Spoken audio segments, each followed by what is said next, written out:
কালকের ব্লগে বলেছিলাম এলোমেলো ঘর দিয়ে ভিডিওটা শেষ করলাম, আর আজকে শুরু করলাম একটা গোছানো ঘর দিয়ে।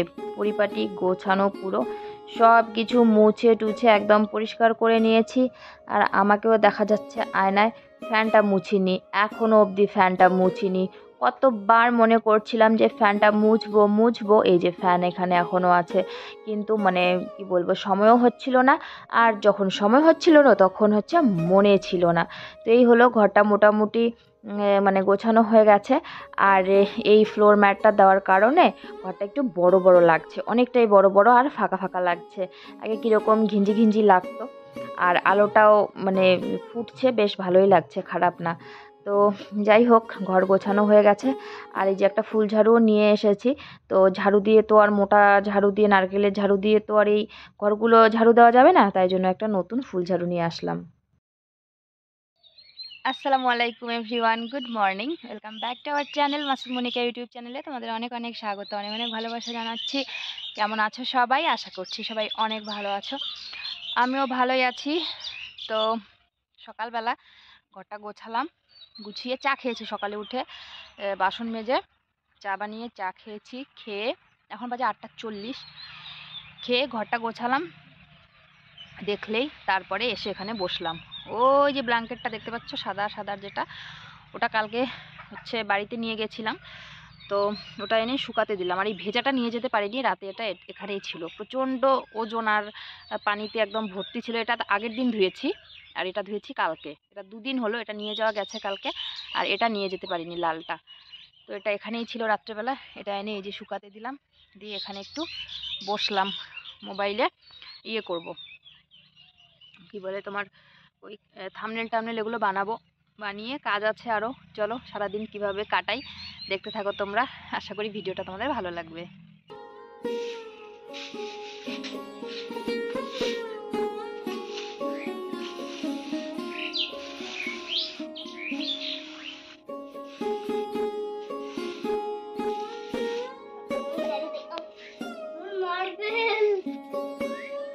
এই দেখো, আমার একদম লক্ষ্মীমন্ত ছেলে আমাকে কাজে হেল্প করছে। আমি ঝাড়ু দিচ্ছিলাম, বলছে মা দাও আমি ঝাড়ু দেবো। তো দেখো, আর নিয়ে যেতে পারছে না ওই দিকে। আমি বলছি যা, আর নিয়ে যেতে হবে না, আমি ঝাড়ু দেবো। তো দেখো, বলছে একবারে রাস্তার ওই মাথায় নিয়ে যাবে। উঠানটা যে দিনে কতবার ঝাড়ু দেই তার কিন্তু হিসাব থাকে না। সকালে উঠে একবার, 10টা হতে হতে আর একবার, বিকেলে আরেকবার, অনেক সময় দুপুরবেলাতেও দিয়ে দেই সময় থাকলে আর কি। সন্ধ্যাবেলাও দেই, যদি বিকেলে কোনো দিন একটু শুই তাহলে বিকেলবেলাটা দেওয়া হয় না। তো যাই হোক, এইবার নিয়ে মনে হয় 2বার 3বার ঝাড়ু দিলাম। মাসুম যখন ঝাড়ু দিচ্ছে, বারবার শুধু ঘর ঝাড়ু দিচ্ছি আর এটা ওটা বের হচ্ছে। তো দেখো, এখন এখানে আমি জামা কাপড়গুলো গুছিয়ে নিচ্ছি। তো আমার সোয়েটার ফোয়েটার আমি সব কিন্তু ঢুকিয়ে দিয়েছি ট্রাঙ্কের ভেতরে, কিন্তু মাসুমের বাবা ওর সোয়েটার ঢুকাতে দিচ্ছে না ভেতরে, ও ওই পরবে আর কি ইনারগুলো। আর মাসুমের জন্য একটা গেঞ্জি আনা হয়েছিল গতদিন, 2টো, তো সেগুলো খোলাই হয়নি। একটা খুললাম প্যাকেট থেকে, ওকে পরিয়ে দেবো আজকে, আরেকটা থাক পরে পরিয়ে দেবো। দুটোই যদি একসঙ্গে পরিয়ে দিই, সাদা তো, দুটোই নষ্ট করে ফেলবে। আর আমার ভিডিওর মাঝখানে ওই বাঁশটা দেখতে পাচ্ছ, ওই বাঁশটা এনে আমি ঘরের উপরে যে মাকড়সার ঝুল হয়েছে সেগুলো ঝেড়েছি। উপরে থাই পাওয়া যায় না বাঁশ ছাড়া, আর সবসময় বাঁশ তো আর থাকেও না যে ঝাড়বো। একদম উপরের যেখানে টিনের মাথাটা, সেখানের ঝুলগুলো ঝেড়েছি। তো বাঁশটা ওখানেই রেখে দিয়েছি, পরে বের করেছি, ভিডিও করার সময় আর মনে নেই। তো জামা কাপড় তো আর শেষ হয় না, আর ওই ঘরে তো বেশি একটা জামা কাপড় রাখি না, এই ঘরে যত জামা কাপড় সব থাকে। তো এই যে এখানে গুছিয়ে রাখছি, একসঙ্গে গুছিয়ে যদি রাখি সবগুলো, তাহলে ওই মাসুমের বাবা কোনটা ছেড়ে কোনটা বের করে কোনো ঠিক ঠিকানা নেই। সেই জন্য ওরগুলো এই সাইডে রেখে দেই, আর বাকিগুলো মাসুমেরগুলো উপরে, আমার জামা কাপড় মাঝখানে, তারপর লুঙ্গি টুঙ্গি এগুলো একটু বড় বড় তো গুছিয়ে রাখতে সুবিধা হয়, সেগুলো মাঝে মধ্যে রেখে দিই। তো যাই হোক, এই যে মাসুমের একটা জামা পেলাম, এই জামাটা কতদিন ধরে খুঁজছি যে জামাটা কোথায় কোথায়, এই যে আজকে পেলাম জামা কাপড়ের তলে। তো সেটা ধুয়ে দেবো, সেগুলো নিচে রেখে দিচ্ছি। যেগুলো ধুবো সেগুলো আমি বের করে করে নিচে রেখে দিচ্ছি, নিচে জমা করছি। প্রচুর জামা কাপড় আজকে ধুয়েছি, পুরো কি বলবো, ধোপার বাড়ি বানিয়ে দিয়েছি বাড়িটাকে। তো তো এখন করব আমি বিছানাটা। তো বিছানা করার আগে একটু তোশকটা ঝাড়বো। তোশকের মধ্যে ধুলো থাকে জানোই। আর ওই যে দেখো তুলো বের হচ্ছে, তোশকটা না একদিকে ইঁদুরে কেটেছে, সেটা অনেক দিন আগে কেটেছে, যখন ওই ঘরে ছিল মানে বিছানাটা, তখন অনেক দিন ওই ঘরে বিছানাটা ব্যবহারই হতো না, এক সাইডে পড়েছিল, তখনই কেটেছিল। তো এখন এই যে বেডশিটটা চেঞ্জ করলাম, এখানকার বেডশিটটা আজকে ধুয়ে দেব। ওই ঘরেরও বেডশিটটা কালকে চেঞ্জ করেছি, আজকে এই ঘরের বেডশিটটাকে চেঞ্জ করে নেব। তো লাল বেডশিটটা এখানে পাতা ছিল, এই ঘরে তো শোয়াও হয় না, এমনি বিছানাটা পাতা থাকে, তাও মাঝে মধ্যে বেডশিটটা চেঞ্জ করতে হয়, ধুতে হয়। তো এই যে এটা পেতে দিলাম, এটা পুরোনোটা মনে হয়, এরকম আরেকটা আছে, কোথায় যে রাখা আছে। তো একই রকম, তো এই যে লাল বেডশিটটা তুললাম, আরও বাকি এই যে এতগুলো জামা কাপড় বের হলো, এগুলো ধুতে হবে। এক গামলা আবার ভিজিয়ে রেখেছি, সেগুলোও ধুতে হবে। তো বন্ধুরা, এই ঘর গোছানো হয়ে গেল, এখন বাইরে জামা কাপড় ধুতে যাব। প্রচুর জামা কাপড় বের করেছি, এক গামলা ভিজিয়ে রেখেছি, এক গামলা বের হলো, এগুলো আবার ধুয়ে শুকিয়ে আবার প্যাকিং করে রাখতে হবে। আর এই ঘরটাতে হচ্ছে ফ্লোর ম্যাটটা বিছিয়েছি, পুরোটা হয়নি, ওই ঘরের জন্যই নিয়ে এসেছিলাম, একটুখানি বেঁচে গেছে, তো সেটাই এই সামনেটাতে আর ওই দুই সাইডে দিয়ে দিয়েছি, যাতে ধুলোটা কম ওড়ে। এমনি এখন ধুলোর দিন, আর কয়েকদিন পরে এত ধুলো হবে, রাস্তা দিয়ে কন্টিনিউ ট্রাক্টর চলাফেরা করে, আর এখন ধুলোর দিনই, বৃষ্টি না হলে ধুলো হতেই থাকবে যতদিন না বর্ষা নামছে। আর ট্রাক্টর দিয়ে কয়েকদিন পরে লটারি করে একবারে হচ্ছে পাট ফেলবে, তখন তো ধুলোর পুরো একদম মানে কি বলবো, এখন তো এমনি ধুলো পড়ে, যদি বৃষ্টি না হয় তাহলে অবস্থা শেষ। সারা ঘরে ধুলো, মেঝেতে ধুলোই ধুলো, প্লাস্টারগুলো থেকে বালু খসে খসে পড়ে, সেগুলো ধুলো, প্রচণ্ড ধুলো। তো ধুলোটা আটকানোর জন্য এই ঘরে একটুখানি দিয়ে দেওয়া হয়েছে। আর পরবর্তী সময়ে হচ্ছে তোমার এটাকে বিছানার তলায় দিয়ে দেবো, যে দুটো ইয়েগুলো আছে আর কি, মানে ছোটো ছোটোগুলো দিয়ে, আর একটা আনলে অবশ্য হয়ে যাবে, তো নিয়ে আসবো আর কি, এসে এটাতেও দিয়ে দেবো। তো সেদিনই আরেকটু বেশি আনলে হয়ে যেত, বুঝতে পারিনি, তো থাক, এরকমই চলুক, নাই মামার থেকে কানা মামা ভালো। জামা কাপড় ধুতে ধুতে প্রচণ্ড লেট হয়ে গেছে, আর এদিকে খিদেতে পেট তো একদম চোচো করছে। সকালে ওই চা খেয়েছি, আর রান্নাও করিনি, কিছু খাওয়াও হয়নি। মাঝখানে মাসুমকে ডেকে ওকে ওই ভাত মাছ ছিল রাতের, সেগুলো একটু খাইয়ে দিয়েছি। শাকটা মাসুমের বাবাই তুলে দিল, আমি ধুয়ে এনে এই যে বসিয়ে দিলাম, আর ভাত ওইদিকে বসিয়ে দিয়েছি। বেগুনটাও মাসুমের বাবা ছিঁড়ে এনে দিয়েছে, দেখছে আমি কাজ করছি, কখন রান্না করব, ওরও মনে হয় ভীষণ খিদে পেয়ে গেছে। আর সুগারের মানুষ না খিদে একদমই সহ্য করতে পারে না, বারবার আমাকে বলছে তোমার কাজ হলো হলো। তো যাই হোক, রান্নাটা খুব তাড়াতাড়ি হয়ে গেছিলো, কারণ ওই ভাত আর শাক ভাজা আর এই বেগুন ভাজা, এটাই ছিল দুপুরে রান্নাবান্না।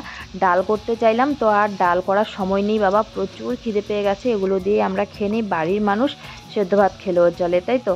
তো এই যে এখানে বেগুনটা ভাজা করে নেব, শাকটা দেখো হয়ে গেল, ভাতও নামিয়ে নিয়েছি, এখন গরম গরম খেয়ে নেব। খেয়ে নিয়ে বিছানায় একটুখানি শুভ রেস্ট নিতে হবে, মানে প্রচুর কোমর ব্যথা করছে। যাদের যাদের সিজার হয়েছে তারা নিশ্চয়ই জানো যে একটু বেশি কাজবাজ করলে তাদের কি অবস্থা হয়, মানে কোমর থেকে নিচটা ব্যথায় পুরো একদম অসহ্য হয়ে ওঠে। তো আমারও সেরকমই হয়েছে অনেক কাজ করার কারণে। তো আমি এখন গিয়ে একটুখানি শুবো আর কি। তো কালকে তো ওই রোজা শুরু হবে, তো মাসুমের বাবার এগুলো পাঞ্জাবি টাঞ্জাবি এগুলো ধুয়ে দিলাম আজকেই, কালকে যাতে আর আমাকে রোজা শরীরে এগুলো ধোয়াধুয়ি করতে না হয়, কষ্টটা কম হয়, সেই জন্য নিজের একটু কষ্ট লাঘব করার জন্য আগেই সব কিছু ধুয়ে নিলাম। ও হ্যাঁ, সবাইকে রমজান মুবারক। কালকে আমাদের এখানে রোজা, তোমাদের ওখানে কবে রোজা? তো এক এক জায়গায় কি এক এক রকমভাবে হয়, আমাদের মানে দেশ অনুযায়ী কি অন্য অন্য হয়। আমি তো শুনেছি যে একই দিনে শুরু হয়, কোথাও বা একদিন আগে, কোথাও বা একদিন পরে, এরকমই হয়। তো তোমাদের ওখানে কবে রোজা সেটা জানিও আমাকে কিন্তু। তো আমি দেখো বাইরেও এতগুলো জামা কাপড় ধুয়ে শুকাতে দিয়েছি, সেগুলো তোমাদেরকে একটু দেখিয়ে দিলাম। মশারি ধুয়েছি, বেডশিট আর ব্ল্যাঙ্কেটগুলো তো আগেই ধুয়েছিলাম, লেপটাও একটুখানি বাইরে দিয়ে দিয়েছি যাতে একটু রোদ লাগে। খাওয়া দাওয়া করে একটু শুয়েছিলাম, এত জোরে জোরে ছাগল টাগলগুলো, মুরগি সবাই এত চিৎকার করছে, ভাবলাম যে কুকুর ঢুকলো নাকি, চিল এসেছে। তো বাইরে আসলাম তাড়াতাড়ি। এই দেখো জামা কাপড় বাড়িতে ভেতরে এতগুলো জামা কাপড় ধুয়েছি, এই যেগুলো প্রচুর সময় লেগেছে আজকে জামা কাপড় ধুতে, দুটো ঘর গোছাতে। ঘুমিয়ে পড়েছিলাম একটু, চোখটা লেগে গেছিলো, এর মধ্যে চেঁচামেচি। এই দেখো সব ছাগলগুলো এখানে আছে, মুরগি আছে, সবাই আছে। চিল আসছিল, ভয় পেয়ে গেছিলাম, উঠে দিয়েছি দৌড়। ঘুমানো যখন হলোই না, উঠে যখন পড়েছি, তখন আর কি বলতো, একটু চাই খেয়ে নেই, মাথাটা ধরে গেছে প্রচণ্ড। চিল এসেছিল, চিল এসে না মুরগির বাচ্চা নিয়ে যায়, তো চিল দেখেই মুরগিগুলো চিল্লাচ্ছিল। তো আমি আসলাম, এসে চিলটাকে তাড়িয়ে দিলাম, দিয়ে চা নিয়ে এই যে পেছনের দিকে আসলাম, এসে একটু বসবো। তো এই পাট শাক আমাদের যে হয়েছে, পাট শাক গজিয়েছে, লাল শাক গজিয়েছে, আর সাথে গজিয়েছে ভেন্ডি। তো তোমাদেরকে দেখানোই হয়নি, এই দেখো একদম একটুখানি বড় বড় হয়ে গেছে। রোজার মাসে মনে হচ্ছে খেতে পারবো, আল্লাহ খাওয়ালে নিশ্চয়ই খেতে পারবো। তো এখানে দেখো এই যে মানে 4 পাতা 5 পাতা হয়ে গেছে, 6 পাতা হয়ে গেছে শাকগুলো, আর ভেন্ডিগুলোও চারা বেরিয়েছে। আর সাথে এদিকে যে চারাগুলো বেরিয়েছে সেগুলো হলো এখানে ঝিঙের চারা। তো এইভাবে ঢেকে দেওয়া হয়েছে, না হলে ওই মুরগি আছে না, মুরগি যে মানে এগুলো একদম ছড়িয়ে ছিটিয়ে একদম শেষ করে দেবে। এখানে হয়েছে শশার চারা, শশা হবে আমাদের। তারপর এদিকে রয়েছে যে কাকরোল না কি বলে ওটাকে, উম, আমাদের এখানে না ওটাকে চিচিঙ্গা বলে, আমরা বলি দুষ্কুশি, তো সেটার চারা হয়েছে। আর এখানে হয়েছে চাল কুমড়োর চারা, এতগুলো চাল কুমড়োর চারা হয়েছে আমাদের। তো এগুলো দেখে টেকে আমি এখন জামা কাপড়গুলো আস্তে আস্তে বাড়ি নিয়ে যাব, ব্ল্যাঙ্কেটগুলো এক একটা করে নিয়ে যাব, তারপরে এই যে পর্দাগুলো শুকিয়ে গেছে সেগুলো নিয়ে যাব। তো প্রথমে একটাকে দেখো নিয়ে গেছি, এখন আমি দেখছি এটা শুকিয়েছে কিনা। তো এটাও শুকিয়ে গেছে, বেশ সুন্দরভাবে শুকিয়েছে। এখন নিয়ে যাব লেপটা, আর লেপটা নিয়ে যাওয়ার সময় ভাবলাম যে সঙ্গে এই ব্ল্যাঙ্কেটটাও নিয়ে যাই, কিন্তু এই ব্ল্যাঙ্কেটটা আর পারলাম না, মানে একসঙ্গে দুটো ভেবেছিলাম নিয়ে যাব। আর আমার টারটা দেখো, দুটো ধোয়া ব্ল্যাঙ্কেটের মানে ওজনে ওই ভারী লেগে গেছে বেশি, একদিকটা দেখো বসে গেছে। তো দেখো এক এক করে সমস্ত জামা কাপড় নিয়ে আসলাম, আর এতগুলো জামা কাপড় আজকে ধুয়েছি, তারপরে লেপ টেপ এগুলো তো রোদে দিয়েছি, আর বাসটা দেখো এখনও আছে। মানে আমি আজকে যেদিকে যেদিকে যাচ্ছি তো সেদিকেই যাচ্ছি, বাসটাকে না এই ভিডিও করার পরেই তারপরে চোখে পড়লো, এখন নিয়ে গিয়ে রেখে দিয়েছি বাইরে। তো এখানে দেখো আমাদের এই যে ফ্রিজ লাগানোর কাজ হচ্ছে, কালকে রোজা, একটু ঠান্ডা পানি যদি খাইতে ইচ্ছা করে, তো তাই জন্য ফ্রিজের কানেকশানটা আজকে করিয়ে দেওয়া হলো। তো বোর্ডটা ওই ঘর থেকে এই ঘরে নিয়ে আসলো, এই ভাইটাকেই আমরা ডাকি আমাদের কোনো ইলেকট্রিকের কাজের প্রয়োজন হলে। তো ব্যস্ত ছিল, দেখো সন্ধ্যাবেলা এসেছে, সন্ধ্যাবেলা বলতে একদম মানে সন্ধ্যায় এসেছে, যেতে যেতে অনেকটা লেট হয়ে গেছে, 8টা পার হয়ে গেছে। তো এখন আমি এই যে দেখো কি করছি, এখানে জামা কাপড়গুলো ভাঁজ করব, যার জন্য এগুলোকে আমি আলাদা আলাদা করছি, যেগুলো আলনায় রাখতে হবে সেগুলো আলাদা করছি, যেগুলো ভাঁজ করার প্রয়োজন নেই, যেমন পর্দাগুলো ভাঁজ করার প্রয়োজন নেই, আমি লাগিয়ে দেবো সেগুলো আলাদা করছি। এই যে ইয়েটা, লেপের কভারটা ভাঁজ করার প্রয়োজন নেই, লেপে ঢুকিয়ে দেবো সেগুলো আলাদা করছি, যেগুলো শোকেসে ঢুকবে সেগুলো আলাদা করছি, করে করে ভাঁজ করবো। আর সাথে একটা মোবাইল ওখানে কি জানি টিপছি, জানি না, রিলস একটা বানানোর ট্রাই করছিলাম, নেটওয়ার্কের এত প্রবলেম, কি রিলস বানাবো। তো এখন দেখো আমি বাকি জামা কাপড়গুলো সবগুলো গুছিয়ে টুছিয়ে রাখবো। তো এতগুলো জামা কাপড় কখন গোছাবো আমার পুরো মাথায় কাজ করছে না, রান্নাও এখনও করিনি, এই দেখো মাথায় হাত দিয়ে বসে আছি। সত্যি সত্যি এখন আমার মানে কান্না করে দেওয়ার অবস্থা। এখন বাজে প্রায় 8:30, এখনও রান্না করিনি, এই এতগুলো জামা কাপড় সব গোছাতে হবে। পুরো মানে কি কোনটা ছেড়ে কোনটা করব, ভিডিও এডিট করতে হবে, রান্না করতে হবে, সেহরি রান্না করতে হবে। তো মানে পুরো মাথা খারাপ হয়ে যাচ্ছে আমার, ঘুমও পাচ্ছে এইদিকে। তখন একটুখানি শুয়েছিলাম, আর টুক করে উঠে চলে গেলাম, এত বিরক্তি লাগছে আজকে শরীরটা। জামা কাপড়গুলো এখানে এক গোছা করলাম, মুখখানে যেগুলো গোছাতে হবে গোছাবো, যেমন পর্দাগুলো এগুলো কালকে লাগাবো, আজকে আর লাগালাম না। তো এগুলো আর কি গোছাবো, এক সাইডে এখন বিছানার কর্নারে রেখে দেবো, ওই সকালবেলা দরজায় জানলায় লাগিয়ে দেবো। সর্দি সর্দিও লেগেছে, গোসল করতে করতে ওই 2টো বেজে গেছিলো, জামা কাপড় ধুতে আজকে প্রচুর সময় লেগেছে। মোটা মোটা জামা কাপড় ধুয়েছি, মাসুমের বাবার জ্যাকেট, মশারি, আর ব্ল্যাঙ্কেটগুলো তো আগেই ধুয়েছিলাম। তো প্রচুর জামা কাপড় ধোয়াধুয়ি করলাম, পুরো অবস্থা খারাপ হয়ে গেছে আজকেও। কালকের জন্য আর কোনো কাজ রাখিনি, সমস্ত কাজ মানে রোজার আগে সমস্ত কাজ আজকে শেষ করে দিয়েছি, আর কোনো কাজ মোটামুটি বাকি নেই। আর ছোটো হালকা পাতলা যেমন জামা কাপড় ভাঁজ করা, ফ্যান, হ্যাঁ ফ্যান মোছার আছে, এগুলো হালকা পাতলা কাজ আছে, সেরকম মানে ভারী কাজ কোনো কিছু নেই, সব শেষ করে দিলাম। তো চলো আমি এই যে জামা কাপড় গোছাতে থাকি, দেখা হবে তোমাদের সঙ্গে নেক্সট ভিডিওতে। সবাই ভালো থেকো, সুস্থ থেকো। ও হ্যাঁ, সবাইকে রমজান মুবারক। কালকে ভিডিওটা যাবে, কালকেই প্রথম রোজা হবে। তো চলো আজকের মতন আসছি, সবাইকে আসসালামু আলাইকুম, শুভরাত্রি।